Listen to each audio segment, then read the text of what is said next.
Professor साहब ने कहा जी एक मसला नहीं है। अब देखें मैं ये क्योंकि मेरे तो आंखों के सामने है, किसी की माँ की दवाई के पैसे नहीं है घर में इलाज के लिए, कोई शख्स अपना इलाज नहीं करवा पा रहा बच्चों के लिए, यानी वो अखराजात मेंटेन करता है, ठीक है। कोई शख्स किसी की बेटी के सर के बाल सफेद हो गए हैं, वो शादी नहीं कर पाया लाखों बच्चों की, ठीक है। अब मुझे बताएं वो जाएं तो जाएं किधर, वो जाएं तो जाएं कहां? क्या वो किसी इंडिया से मदद मांगे, अफगानिस्तान से मांगे, ईरान से मांगे, किसी यूरोपियन ममालिक से मांगे, या अपनी हुकूमत से मांगे? सर मुझे याद आ गया शेर नखर रूमी साहब का है कि जिस शहर में लुट जाए फकीरों की कमाई, उस शहर के सुल्तान से कुछ भूल हुई। सागर सिद्दीकी जब उनका सब कुछ वो दो था ना, वो बोरिया बिस्तरा वो कोई लूट के ले गया था। देखिए आप, तो आपने कहा वो क्या करे।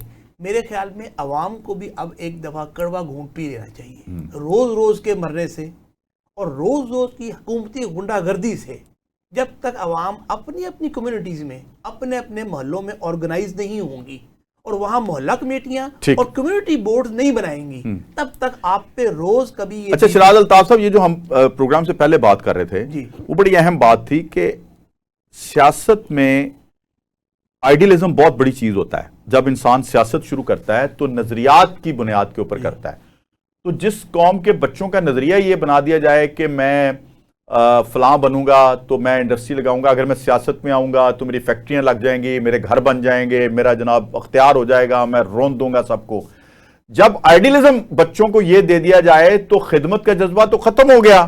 तो सर ये हो रहा है पाकिस्तान के अंदर। सर ये आपने बिल्कुल ठीक है। अनफॉर्चुनेटली पिछले 30-35 साल से पाकिस्तान में पॉलिटिक्स का ट्रेंड ये बन गया है पावर, फेम और पैसा।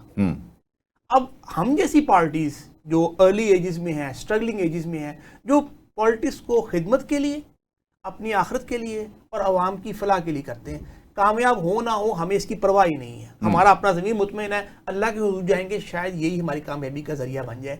हम ये मॉडल पेश करना चाह रहे हैं कि नज़रिए की पॉलिटिक्स, प्रिंसिपल्स की पॉलिटिक्स, मैनिफेस्टो की पॉलिटिक्स, पब्लिक वेलफेयर पॉलिटिक्स और इंसानी पाकिस्तानी अवाम की बेहतरी की पॉलिटिक्स, इसको समझ आए बहुत अच्छी बात है, नहीं आए तो ये रास्ते आपके सामने ही आए, ये गलती है, ये अच्छे नहीं है। प्रोफेसर साहब 3-4 बातें उन्होंने की हैं, ये जो 4 बातें हैं ये क्या होगा ऐसा अवाम के हक में कि डायरेक्शन हमारी दुरुस्त हो जाएगी? देखें इकोनॉमिकली जब आप स्ट्रॉन्ग करेंगे ना, अपनी बेस को यानी एक्सपोर्ट को बढ़ाएंगे, लोगों को छोटे छोटे कारोबार करके देंगे, तो ये आपकी रीढ़ की हड्डी बन सकती है। जब आप बुनियादी तौर पे आपकी अवाम भूख नंग होगा तो मुल्क के ऊपर बोझ होगा। तो ये अपना बोझ काम क्यों नहीं करते, क्यों बढ़ा रहे हैं? ये साजिश है कोई पाकिस्तान के खिलाफ? देखिए बात यह है कि एक चीज, एक मसला दूसरे मसले के साथ लिंक्ड है।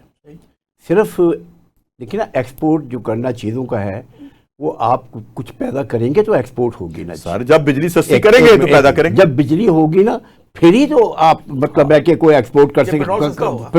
पेट्रोल सस्ता होगा तो आपकी तवानाई होगी तो कुछ मतलब आप पैदा करेंगे।